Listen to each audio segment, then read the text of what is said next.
우리가 살펴볼 말씀은 속사람입니다. 그래서 오늘 이 속사람의 강건함이라는 주제로 말씀을 상고하기를 원합니다.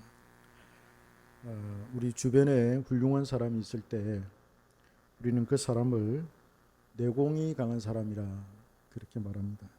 내공이라는 말은 안내자와 장인공이 합쳐져서 만들어진 한자어입니다. 공은 기교라든지 솜씨라든지 일, 또 기능의 의미를 포함할 뿐만 아니라 잘한다, 뛰어나다, 만들다라는 그런 전문성을 뜻하는 그런 동사적인 의미도 포함이 되어 있습니다. 훈련과 경험을 통해 안으로 쌓인 실력과 그 기운이라는 그런 사전적인 의미가 있기도 합니다. 역경과 시련을 이겨내는 그런 능력이고 또 고난과 환난을 견뎌내고 이것을 극복하는 그런 능력이 바로 내공이다 할 수가 있겠습니다. 여기에 판단과 해안과 성견지명 등의 개념도 포함이 되죠. 이제 판단이라고 할 때 이 판단은 훌륭한 사람이 갖추어야 할 기본적인 덕목입니다. 신은섭한 옛부터 참 뛰어난 사람, 아주 타고난 사람, 훌륭한 사람이라고 할 때 그 구비 조건이 바로 신은섭한입니다. 신은 몸, 풍채, 은, 말, 글, 그죠? 말을 조리 있게 잘하는, 말을 막 유창하게 막 달변가가 아니라 아주 조리 있게 말 잘하는 신은, 서자는 글, 필체가 좋아야 되고 글로서 자신의 감정이나 자기 사상을 표현할 수 있는. 마지막이 뭐냐? 판이에요. 그러니까 아무리 세계 잘해도 판이 안 좋으면 그건 맹물이야, 맹물. 그 사람 자체가 아무런 그 판이 굉장히 중요해요. 어떤 사안을 놓고 판단하는 어떤 그 기능. 그래서 판이 굉장히 중요한데, 판단은 훌륭한 사람이 갖춰야 할 덕목이고요. 판은 구별하다, 나누다 하는 그런 의미가 강합니다. 여러분, 단자의 이 한자를 한번 떠올려 보십시오. 유자와 근자가 합쳐진 말입니다. 단자, 판단할 때 다는. 유와 근이 합쳐져 있는데, 유가 뭐냐면, 유는 이쪽 유 이거 해가지고 실사자 밑에 또 밑에 실사자 4개 들어가는 거 생각나죠, 집사님? 이 유라는 말은 거룩하다, 검다, 깊은 곳 이런 뜻을 가지고 있습니다. 그럼 근은 또 뭐냐? 근은 도끼를 나타냅니다. 도끼. 그러니까 깊은 거, 검다 이런 거하고 도끼하고 이렇게 합쳐진 말이 단이다. 끈을 단이다 이 말입니다. 도끼로 끊어낸다는 뜻으로 끈을 단이 됩니다. 여기서 우리가 주목해야 할 것이 바로 유입니다. 유.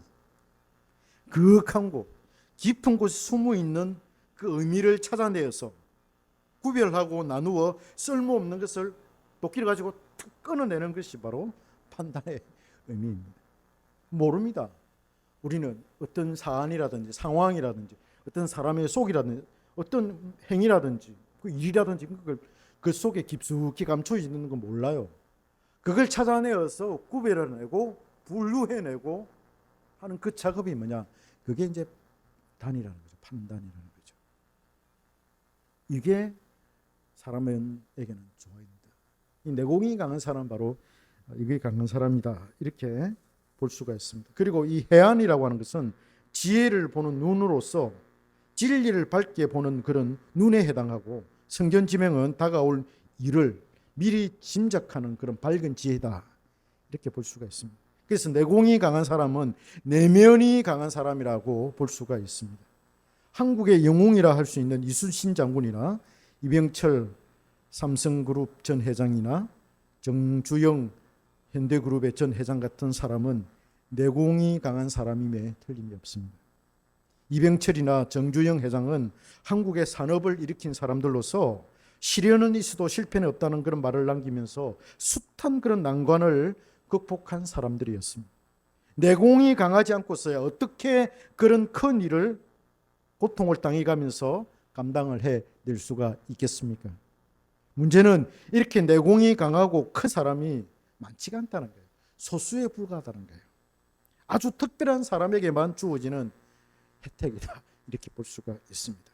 자, 그러면 오늘 본문에서 사도 바울은 속 사람을 말하고 있습니다. 속 사람이 강건하여지고 이렇게 말하지 않아요? 앞에서 언급한 내공과 이 속 사람은 어떤 차이가 있을까요? 속 사람도 그 사람의 내면에 속한 것이에요. 이 둘이 아주 비슷한 부분이 많을 듯합니다. 사람 안에 있다라는 것, 마음과 관련되어 있다는 것에는 아주 유사점이 많다고 생각됩니다. 바울이 말하는 속 사람이 사람의 내면이나 내공을 그러면 말하는 걸까요? 바울이 지금 말하는 속 사람이 앞에서 이야기했던, 그럼 속 사람이 강하여지고라고 할 때 그럼 내공이 강한 사람, 내공이 있는 사람, 이 사람일까요? 저는 아니라고 생각합니다. 내공은 사람이 가진 지식이나 지혜에다가 큰 사건에서 나오는 그런 경험이 결합되어서 내면화된 것입니다. 그것이 그 자신의 내부에서 자연적으로 생겨난 것이지요. 그러나 속 사람은 자기 자신에게서 스스로 발생된 것이 아니라 외부에서 주입된 것이에요.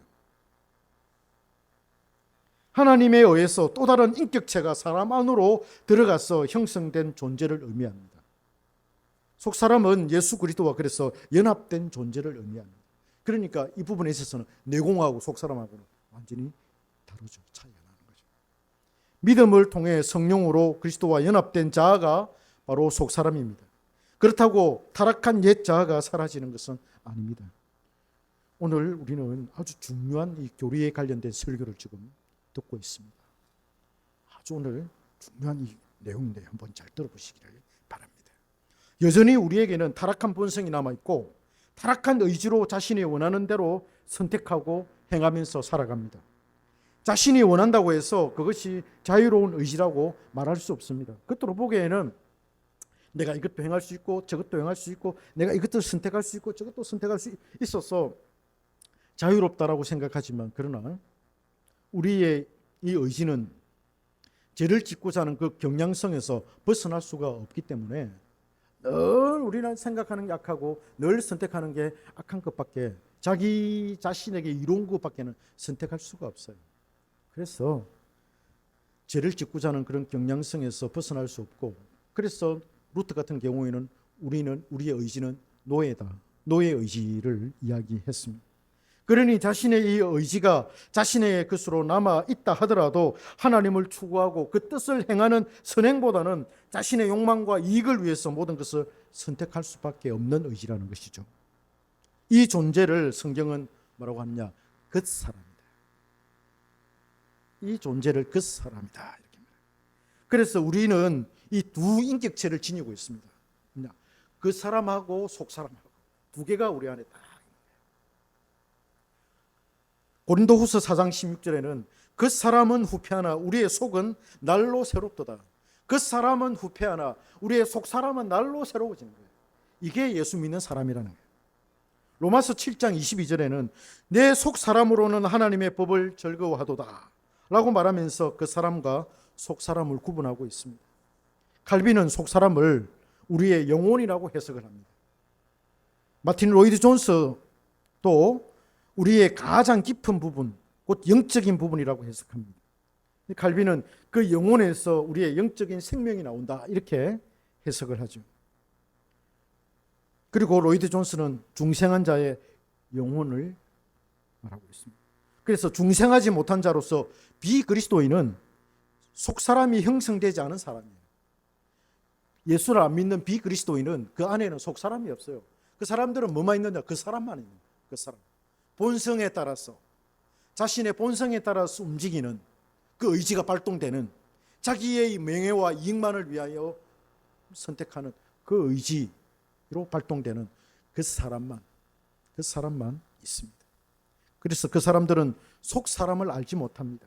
믿지도 않습니다. 오직 그 사람으로만 살아갑니다. 육체로만 인생을 살아갑니다. 영적이라는 그 어떤 것도 발견할 수가 없습니다.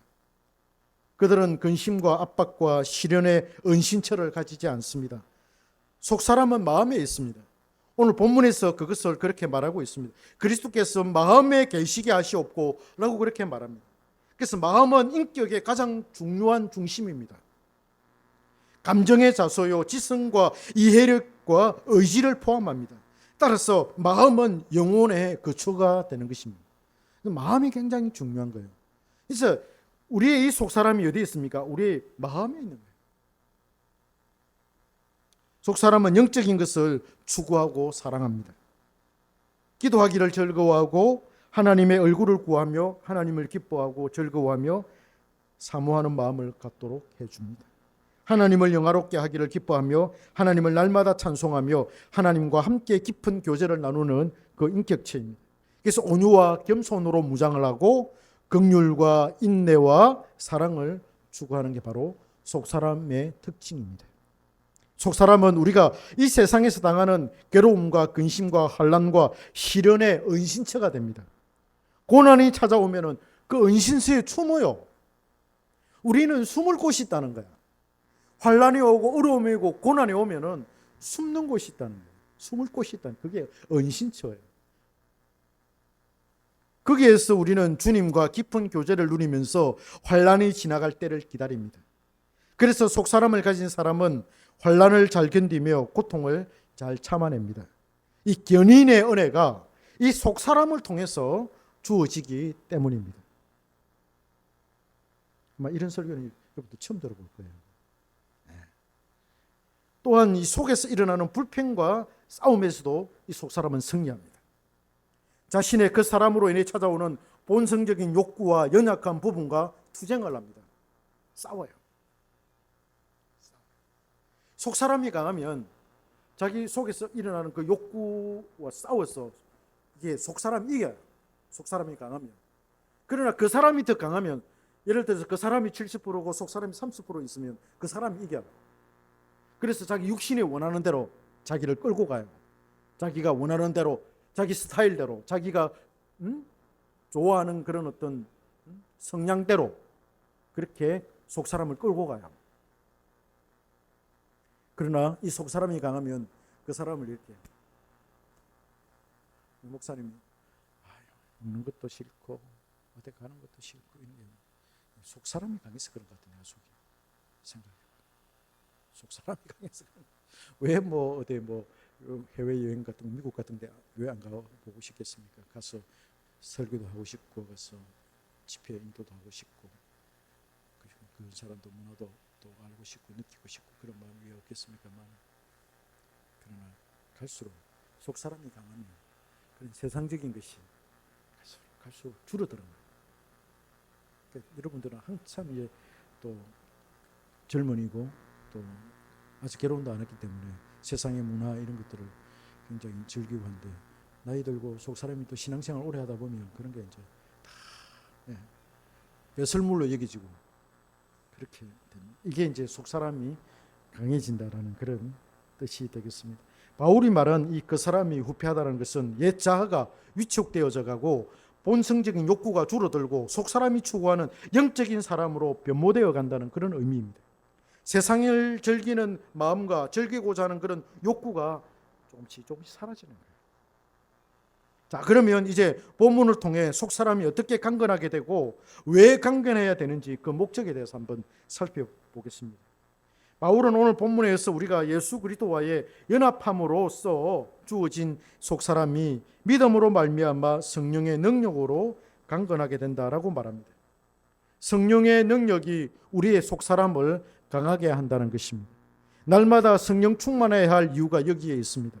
그러면 성령께서 우리를 어떻게 강건하게 하실까요? 좀 더 구체적으로 우리가 본문을 살펴보면은 오늘 바울은 본문에서 우리가 그 이유와 방법과 목적을 동시에 말하고 있습니다. 그러면 어떻게 왜 우리가 우리의 속사람이 강건해져야 되느냐? 그 어떻게 방법이 뭐냐? 이유가 뭐냐? 목적이 뭐냐라고 할 때 첫째는 그리스도께서 우리 마음에 계시도록 하기 위함이다. 그리스도께서 우리 안에 거하시는 17절에서 말합니다. 17절에서 그리스도께서 우리 안에 거하시는 데 있어서 우리의 속사람과 매우 밀접한 관계가 있습니다. 우리가 주님을 믿음으로 성령의 띠로 우리의 인격과 예수 그리스도의 인격이 하나가 되었습니다. 둘이 하나가 되었고 연합이 되었습니다. 둘의 관계는 인격적이기 때문에 우리의 믿음의 질에 따라서 그 관계가 멀어지기도 하고 가까워지기도 합니다. 내가 주님을 깨끗한 마음으로 부르고 내가 가까이 가려고 그러고 내가 주님을 사모하려고 그러고 가까이 모시더라고 그러면 주님도 인격적인 분이기 때문에 우리가 가까이 오고, 그러나 내가 밀쳐내고 기도해도 안 들으시고 내가 이걸 원해도 하나님 안 들어주시고 내 몰라라 하고 기도하기도 싫고 말씀 보기도 싫고 막 그렇게 해서 서서 밀어내면은 성령님도 그렇고 주님도 그렇고 밀려나요. 그리고 그 자리에 뭐가 찾아오느냐면 세상적인 것이 찾아오고 사탄이 그냥 우리를 막 물어뜯지요. 꼭 그런 거예요.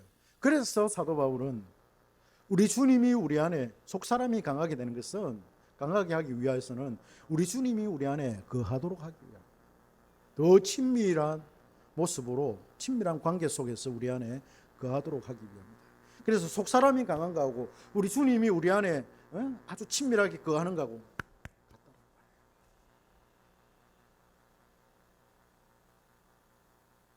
믿음이 크면 클수록 우리 안에서 성령께서 강하게 역사하십니다. 주님께서 우리 안에 거하시는 것도 마찬가지입니다. 우리의 믿음이 강해져서 성령이 우리에게 능력으로 강하게 역사하시면 우리의 속사람이 강건하게 되고 주님께서도 우리 안에서 더욱 강하게 거하신다는 말입니다. 그리스도와 연합되어 있는 속사람이 강건하게 되는 것은 다시 그리스도께서 그 안에 거하시기 위함이라는 그런 결론에 도달하게 됩니다. 속사람이 강하면 강할수록 그리스도께서 그 안에 거하시는 정도가 높아지거나 강해지는 것입니다. 할렐루야. 네. 처음 들어볼 거예요, 이런 얘기를. 이런 설교 잘 안 해요. 할 수도 없고. 우리 한경교에서만 들으십니다. 여러분들은 그런 특권, 그때 많지도 않고 딱 두 사람 사모님까지 있었습니다. 얼마나 멋져요. 가외 하는 것처럼. 우리가 세상에서 미혹을 당하고 시련을 당하면 주님을 멀리하게 되죠. 그 이유가 바로 여기에 있는 것입니다. 주님을 향한 우리의 마음이 식어졌거나 우리 안에 계신 성령께서 소멸되어서 가기 때문입니다. 성령께서 충만하게 우리 안에 거하시지 않고 강력하게 능력으로 역사하지 않으니까 우리의 속사람이 힘을 잃어가는 거예요. 그렇게 되면 주님께서도 우리 안에서 거하시는 정도가 약하게 될 수밖에 없는 것입니다. 성령께서 우리 안에서 강하게 역사하시면 우리는 더욱 분명하게 우리와 함께 하시는 주님의 실체를 느끼게 됩니다. 주님의 실체를 느끼게 되면 내 속에 주님이 계신다 이렇게 생각 들면 두려움이 없어요. 겁이 안 나. 뭐든지 자신감이 생겨. 뭐든 일을 할 때도 자신감이 생겨. 그래서 일이 잘 때, 척척척 잘 때 그냥 한번 딱 보면 알아. 여러분 군대 가서 훈련소에 가서 훈련 받을 때 외워야 할 거 많잖아요. 딱 처음에 훈련소 가면 군인의 길 쌓고 뭐 사명, 사기 이런 거 기남이 그죠? 야, 나는 거기 가서 신기한 걸 느꼈어요. 딱 그 군기 잡아갖고 막 그 내무반장이 막 일병이잖아. 딱 제 그게 달고 완전히 내무반장 역할을 하는데 막 무섭게 하잖아요. 막. 그때는 구타가 많았거든요. 우리 때는. 그래서 외우러 가는데 아니 한번 딱 보니까 그냥 바로 막 군기가 빠져들어서 그런지 한번 보니까 그냥 딱 바로 외우세요. 군인의 길 하면 막 바로 나오고 막 그때 물어보잖아요. 이거 찌르고 너 이러면 막 바로 이제 막 튀어나오잖아. 사기 뭐 이런 거 신기하더라고요. 그게 뭡니까? 군기가 팍 있으니까 뭐든지 잘 되는 거예요. 우리가 마찬가지예요. 공부 이거 어려운 거 아니에요. 공부 이거 절대 어려운 거 아니에요. 성령이 이렇게 찾아오시면 지혜의 영이잖아요. 성령이 이렇게 지혜를 탁 열어주시면 바로 이해가 돼요. 여러분 학문이라는 게 우리의 이 삶의 기반에서 떠난 거 벗어난 거 하나도 없어요. 학문이라는 것은 우리의 이 생활과 삶에 다 필요한 거고 거기에서 나온 거예요. 뭐 물리도 그렇고 수학도 그렇고 내가 잘 아쉬운 게 수학 공부 진짜 죽도록 한번 해보고 싶은 그런 마음이 있는데 그걸 못한다는 게 수학 공부 진짜 제대로 한번 해보고 싶어요. 근데 성령이 찾아오면 다 이해가 돼요. 수업 시간 앉잖아. 그래 앉아서 교수님이 설교하잖아요. 강의하잖아요. 그러면 이해가 잘 돼. 그냥 몸 딱 돼. 그냥 이해가 돼요. 그러면 필기 해놓고 시험 칠 때 아침 일찍 일어나가지고 쭉 한번 보고 훑어보고 그냥 가서 시험 치면은 뿌려. 그래갖고 내 장학금 많이 받으면 웃어요. 잘 돼요. 공부 이거 어려운 거 아니에요.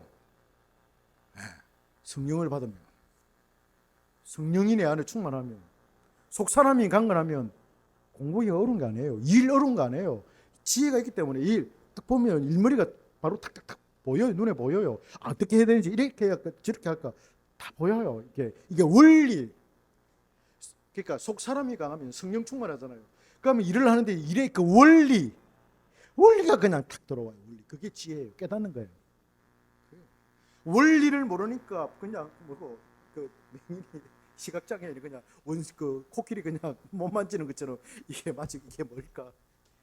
그렇지. 이거 탁 눈이 열리면 코끼리가 전체가 그냥 다 보여. 아 이게 이 원리가 이렇구나. 아, 이렇게 되어가는구나. 이게 탁 깨달아지는 거예요. 그냥 통각. 그런 은혜 받기를 소망합니다. 아멘. 예. 두 번째로 우리의 속사람은 그리스도의 사랑과 연결되어져 있습니다. 17절에서 19절까지 말씀합니다. 우리의 속사람은 그리스도의 사랑과 연결되어 있다는 거예요. 바울은 속사람을 언급하면서 주님의 사랑과 연결시킵니다. 우리의 속사람이 주님의 사랑 안에서 뿌리가 박히고 터가 굳어졌다라고 17절에 밝히고 있습니다.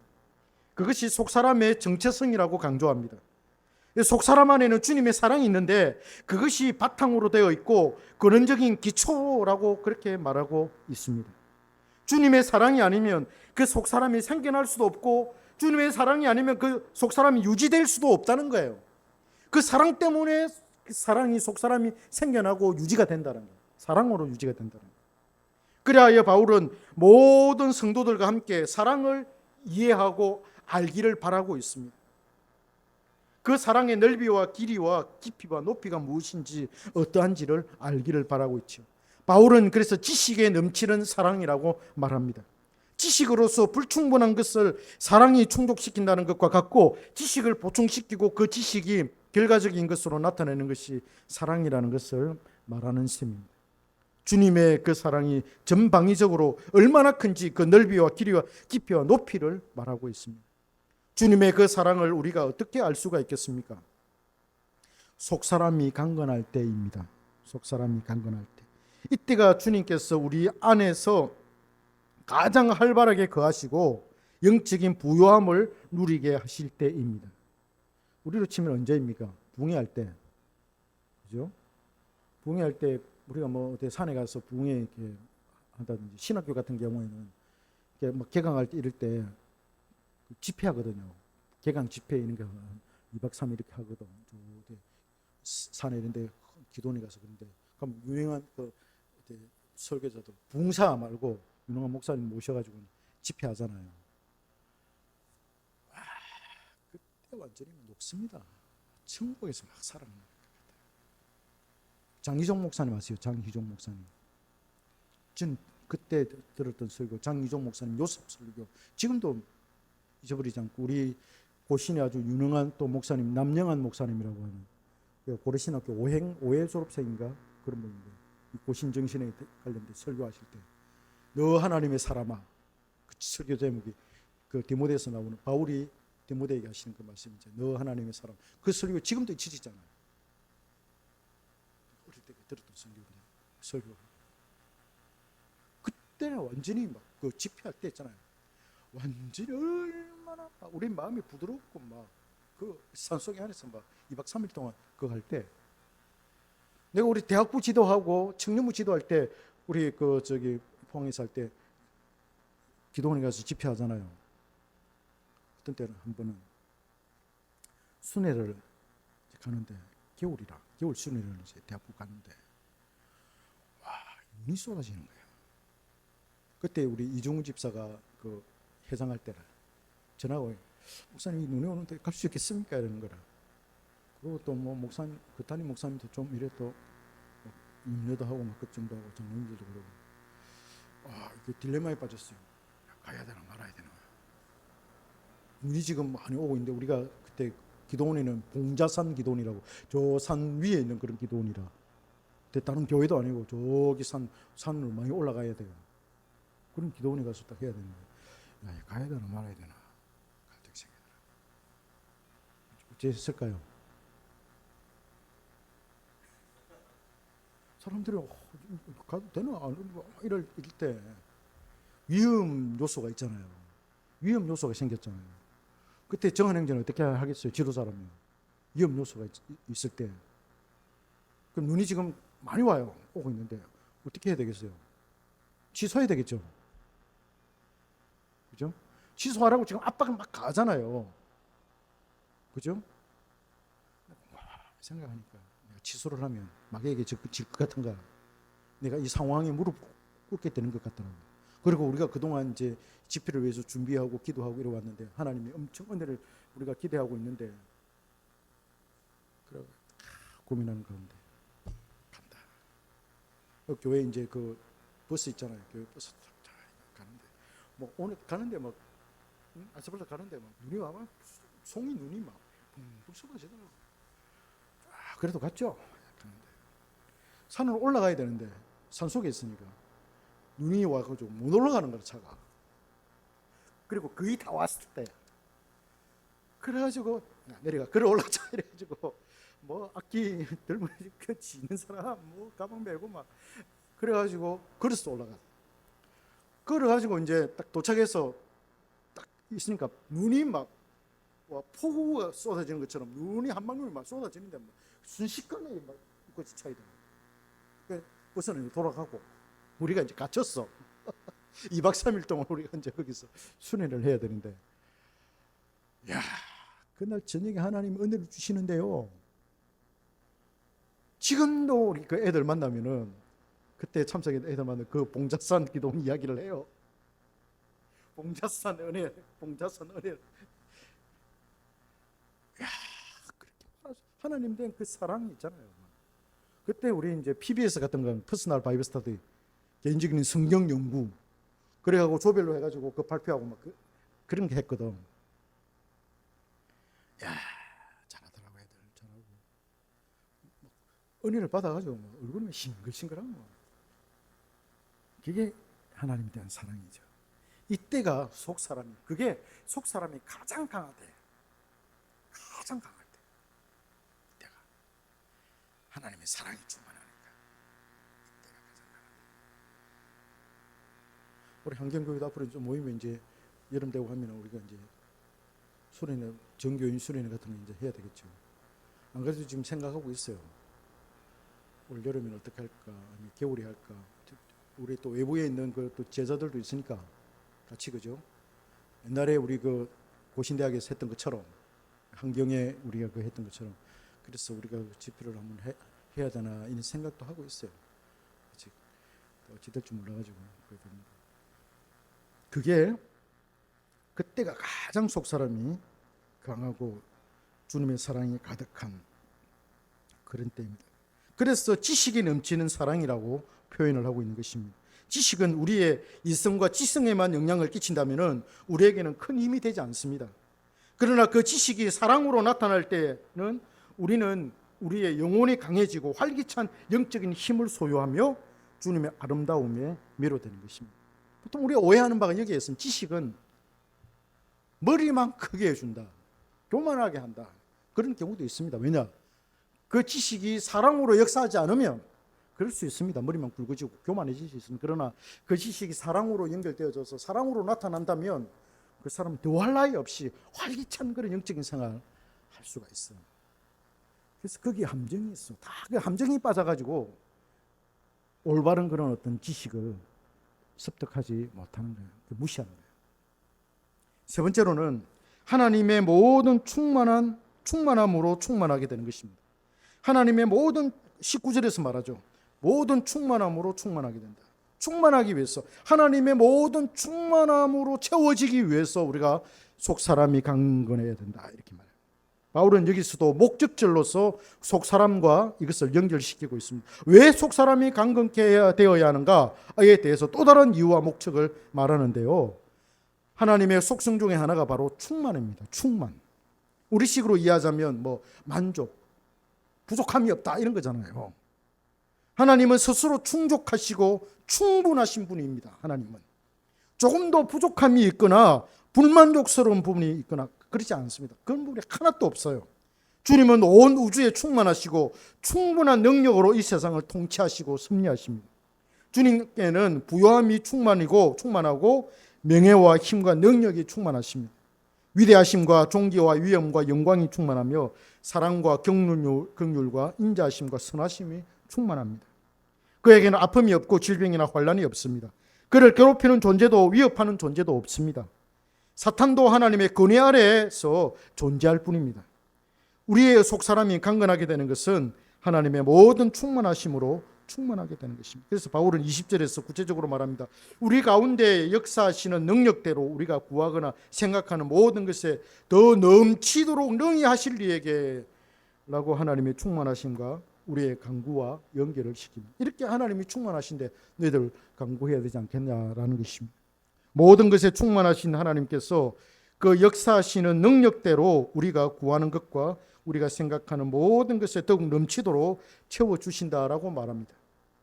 그래서 우리는 주님의 충만으로 부요하게 되고 더욱 만족하게 되는 것입니다.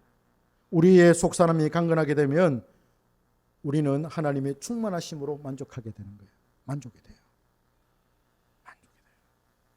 만족하면 마음이 평안해요. 일이 즐거워. 더 이상 바랄 것이 없어요. 주님 한 분만으로 만족하게 되고 이 세상의 것으로 부유하게 되는, 그렇게 되는 것입니다. 주님께서 주신 그 부유함은 버릴 것이 없어요. 그는 결코 그것 때문에 넘어지지 않을 것입니다. 그것 때문에 교만하게 되거나 거만하지도 않습니다. 우리는 이제 지금까지 속사람이 강건하게 되면 우리에게 어떤 유익이 있는지를 살폈습니다. 이것이 이제 실제적으로 우리에게 어떤 도움이 있고 어떤 복락과 유익이 있는지를 한번 마지막으로 살펴보기를 원합니다. 우리는 이것을 위해서 시편 119편으로 가서 시인의 상태를 우리가 생각해 볼 필요가 있습니다. 그 시인은 하나님의 법과 하나님의 말씀을 사모하는 사람입니다. 그는 그 말씀을 즐거워하고 기뻐하며 그 말씀을 간직하며 그 뜻대로 살기로 다짐하며 결정한 사람이었습니다. 그는 자신이 즐거워하는 그 법으로 자신에게 온 고난과 환난을 이겨냈다라고 말합니다. 주의 법이 나의 즐거움이 되지 아니하였더라면 내가 내 고난 중에 멸망하였으리라고 말합니다. 이것이 바로 속사람이 강건한 사람의 전형적인 특징입니다. 하나님의 말씀을 사모하고 즐거워하는 이것입니다. 세상적으로 보면 내공이 강한 사람으로 보일 수 있습니다. 내면의 질서가 잡힌 사람으로 평가받을 수 있습니다. 성견 지명이 있고 아주 지혜로운 해안을 가진 그런 사람으로 여겨질 수 있습니다. 왜냐하면 그는 하나님의 말씀을 사모하며 말씀에 따라 움직이기 때문에 실수가 적고 또 인생에서 많은 경험을 한 사람보다도 더 낫기 때문입니다. 그래서 99절과 100절에서 말합니다. 내가 주의 증거들을 늘 엎조리며로 나의 명철함이 나의 스승보다 나으며 주의 법도들을 지킴으로 나의 명철함이 노인보다 나으니라. 자기의 명철함이 가르치는 선생보다 낫고 자기의 명철함이 노인보다도, 경험이 많은 노인 할아버지들보다도 더 많다. 젊은 사람인데. 왜? 속 사람이 강건하니까. 말씀을 내가 사모하니까. 속 사람이 강건한 사람의 특징이 말씀을 사모하니까. 그리고 101절과 102절에도 말합니다. 내가 주의 말씀을 지키려고 발을 금하여 모든 악한 길로 가지 아니하였사오며 주께서 나를 가르치셨으므로 내가 주의 규례들에서 떠나지 아니하였나이다 라고 말합니다. 시인은 주님의 말씀에 사로잡힌 사람입니다. 그러니 그는 늘 성령 충만하고 성령의 능력을 경험할 수 있었습니다. 미끄러지지 않고 주님께서 원하시는 삶을 살 수가 있었습니다. 날마다 속사람이 강건하게 되는 삶을 살았던 것입니다. 속사람이 강건하면 모든 일에 지혜롭게 대처할 수 있고 세상이 어떻게 돌아가는지 훤히 알 수 있고 자신에게 찾아온 고난과 환난을 거뜬히 이겨낼 수가 있습니다. 속 사람이 강합니다. 마음이 요동하거나 안절부절 못하는 그런 사람이 아니라 복잡하고 힘든 마음을 속히 말씀에 복종시켜서 안정과 안돈을 찾아 진정시킬 수 있는 사람입니다. 우리가 날마다 믿음으로 성령의 통치와 인도를 받으면 우리의 속사람이 강건하게 됩니다. 특히 우리의 속사람은 환난과 고통 가운데 강건하게 될 것입니다. 그때 성령께서 강력하게 역사하시기 때문이죠. 다 했습니다. 끝.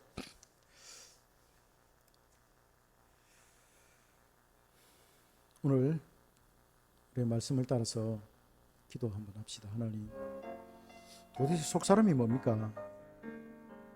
이 속사람이 뭡니까? 내공이 강한 사람입니까?